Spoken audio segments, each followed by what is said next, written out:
Sir, for this video, I will discuss my CO2 assessment answer. For scenario 1, cargo to be loaded. Large diameter steel pipes to be shipped in bundle. For scenario 1, analyze how this cargo can be safely stowed and secure if to be shipped in bundles. During the transportation, when transporting coated steel pipe, make sure that foreign substances do not enter the pipe.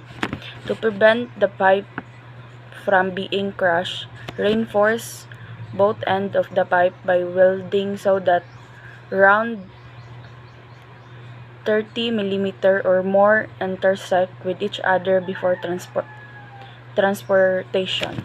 If you transport by inserting a bar inside the coated steel bar, there is a risk of damaging the inner coating. Therefore, do not insert a bar inside the steel pipe.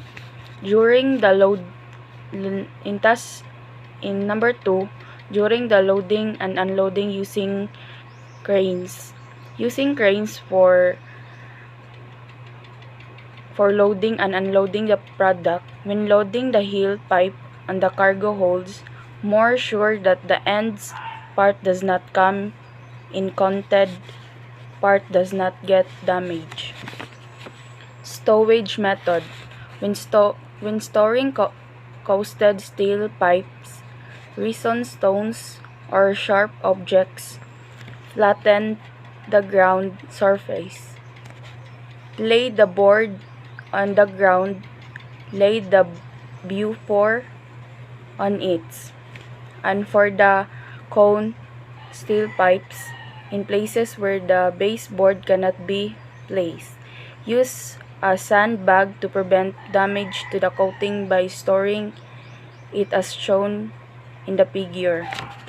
In addition, place a support board to prevent movement by external impact. If you transport by inserting a bar inside coated steel bar, there is a risk of damaging the inner coating. Therefore, do not insert a bar inside the steel pipe. Number 2, during the long time outdoor storage. For long time outdoor storage, avoid exposure to direct sunlight and cover the product with a light shielding film to prevent dowage and determination of the coating. For scenario 2, cargo to be loaded, wire rod to be shipped in coil. In task 1, analyze how this kind of cargo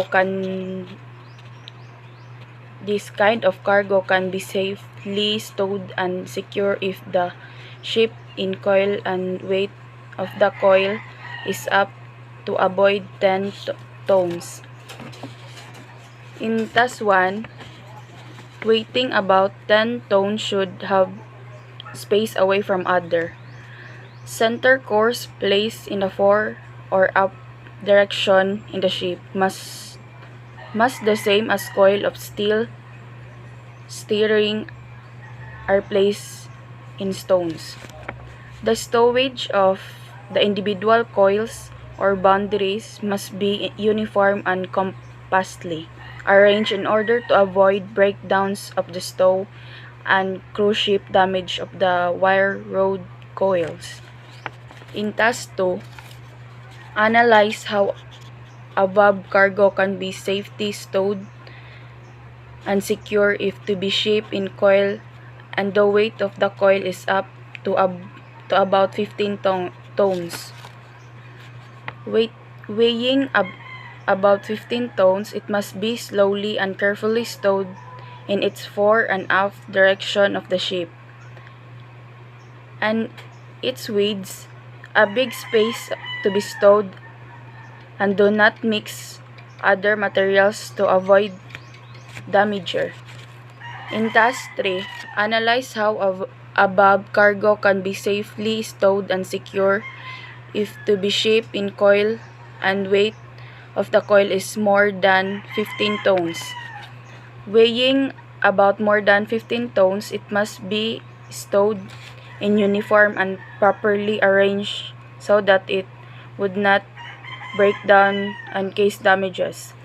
Because it is more than 15 tons, it needs a big space to show and away from different products.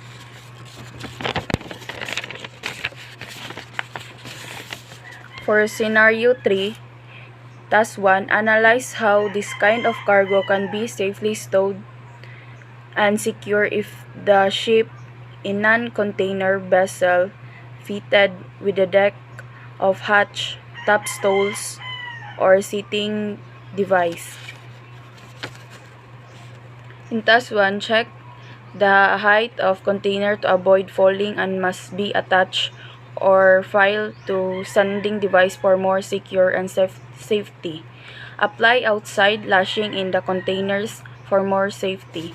Containers exposed to wind loading need an additional or stronger lashing. Container is only strong as the weakest component in that stack or in the top. Twist lock limit vertical and transverse movement. Diagonally, cross lashing ropes placed at the ends of the container. In task 2, analyze how kind of cargo can be safely stowed, secure if to be shipped in non-container vessel not fitted with deck or hatch, that stall or seating device. Secure or use proper lashing to secure the container. Don't stack high the container to avoid falling.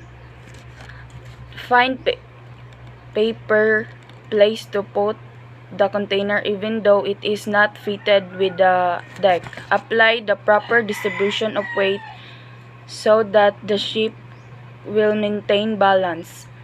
First, check the stowage planning on how to load container on the ship.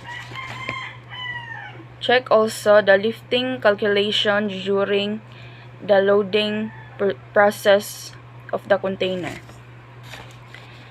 In task 4, cargo to be loaded, RoRo cargo items. In task 1, analyze how this kind of cargo can be safely stowed, secure if the gross vehicle mass is 3.5 tons to 20 tons. In task 1, we must distribute the weight properly in the ship. Check also the dead weight tons and must be 20,000 to 50,000 capacity. Check first the weight of every truck have been stowed in the RoRo. Have a strong proper way or bridge to get the truck inside and safe. In task 2, analyze how this kind of cargo can be safely stowed and secure if the gross vehicle mass 20 tons to 30 tons. Check first the weight of every truck have been stowed, and when it is 20 tons to 30 tons, it must be in holds area of the ship and must be put properly to even the weight. Also observe distancing so that the truck will not collide during the travel. In task 3, analyze how this kind of cargo can be safely stowed and secure if the gross vehicle mass is 30 to 40 tons. Check the DWT of the ship if it is in range and make sure to distribute the weight properly to have balance during the travel. Secure all the truck and make sure have enough space to avoid collision. That's all, sir.